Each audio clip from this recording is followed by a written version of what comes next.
Should you take creatine every day after 40?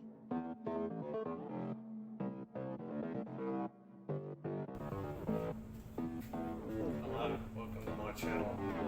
Making some creatine every day.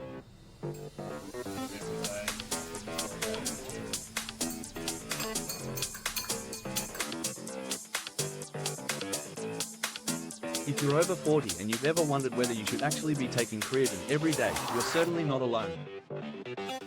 Some people swear by it and say it's one of the best supplements you can take. Others will tell you it's only for bodybuilders, that it causes bloating, or could even damage your kidneys. So, who's right?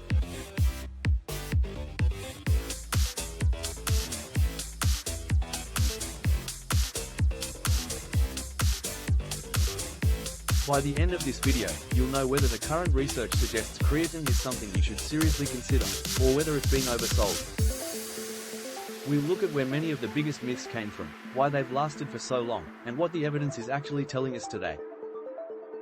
Because despite all the opinions you'll hear online, creatine is one of the most researched supplements in the world. And what's interesting is that researchers are asking some very different questions today than they were 20 or 30 years ago.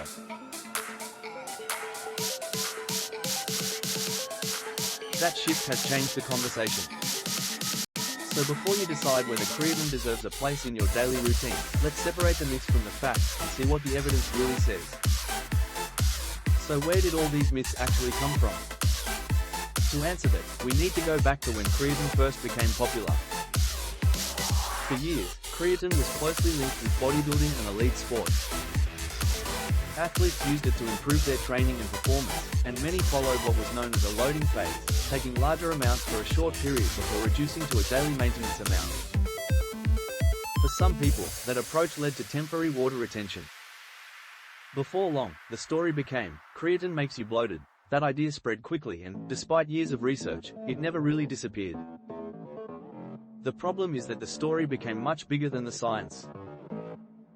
Water retention inside muscle cells isn't the same as the uncomfortable puffiness most people imagine when they hear the word bloating.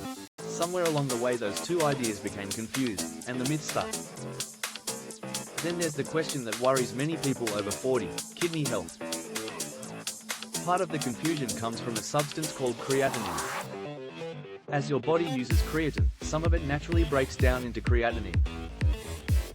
Doctors often measure creatinine during routine blood tests as one way of assessing kidney function. The important point is that a higher creatinine result doesn't automatically mean creatine has damaged your kidneys. It can simply reflect the fact that your body is processing more creatine. That's why blood test results should always be interpreted in the right context rather than viewed in isolation. I remember researching creatine years ago, when I was a trainer in the US back in the early 2000s. Creatine isn't a new supplement at all. There has been many studies over decades looking into the effects of creatine and possible risk factors. What's changed is the type of questions researchers are asking.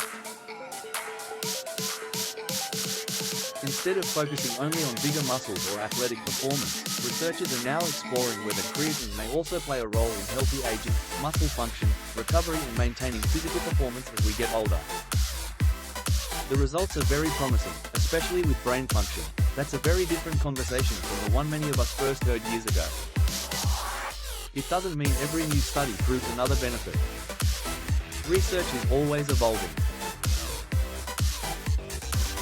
But it does show that creatine is no longer being viewed purely as a supplement for young athletes.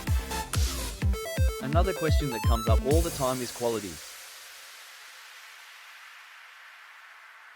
If you've ever searched for creatine online, you've probably noticed there are countless brands, huge price differences and plenty of marketing claims. The encouraging news is that the research doesn't suggest you need the most expensive product on the shelf. Choosing a reputable brand that has been properly manufactured and tested for quality is far more important than clever marketing. By now you might be thinking, this all sounds interesting, but should I actually be taking creatine every day? That's exactly the question we're here to answer. The honest answer is, it depends. Stay with me here.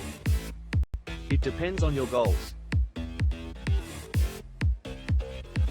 If you're over 40, you're physically active, you're doing some resistance training, you're trying to maintain muscle or simply want to support your training and recovery, then based on the current research, creatine is certainly worth considering. On the other hand, if you're hoping it'll replace exercise, good nutrition or consistent training, you'll probably be disappointed. Creatine isn't a shortcut to reach your health and fitness goals. It's something that works alongside good habits, not instead of them. Another common question is whether there's a perfect time to take it. Interestingly, the research doesn't point to one magical time of day that suddenly makes creatine more effective. Consistency appears to be much more important than timing. Many gym goers include it in their workout drinks, some include it post and pre-workout, some include it in all three. If you decide to take creatine, developing a regular daily routine is likely to matter far more than worrying about the exact hour you take it. People also ask whether they need a complicated loading phase.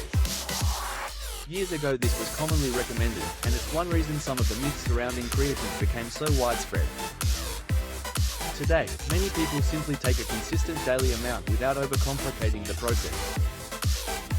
The biggest lesson I've taken away from researching this topic isn't that everyone should rush out and buy creatine. It's that we shouldn't dismiss something simply because of information that's been repeated for years without asking whether it's still accurate. Science changes. As better research becomes available, our understanding changes with it. Creatine is a perfect example. The more it's been studied, the more researchers have realized that its potential extends well beyond the gym. So, should you take creatine every day after 40? Based on the evidence we've looked at today, if I was healthy, exercising regularly and wanted to maintain my strength as I got older, I'd certainly consider taking creatine. Not because it's a miracle supplement, but because the evidence supporting its safety and effectiveness is much stronger than many people realize. Of course, if you have an existing medical condition or you're taking prescription medication, it's always worth discussing any supplement with your healthcare professional before starting. At the end of the day, no supplement replaces the foundations of good health. Staying active, eating well, building strength, getting enough sleep and allowing your body time to recover will always have the greatest impact on your long-term health. Think of creatine as something that may support those habits rather than replace them. I'd really like to hear your thoughts and questions. Have you ever tried creatine? Did it make a difference for you, or have the myths we've talked about today stopped you from giving it a try? Let me know in the comments below. Also, if you would like me to make a video on another aspect of creatine use, e.g. recommended dosage, other benefits of creatine, etc., please drop a comment below.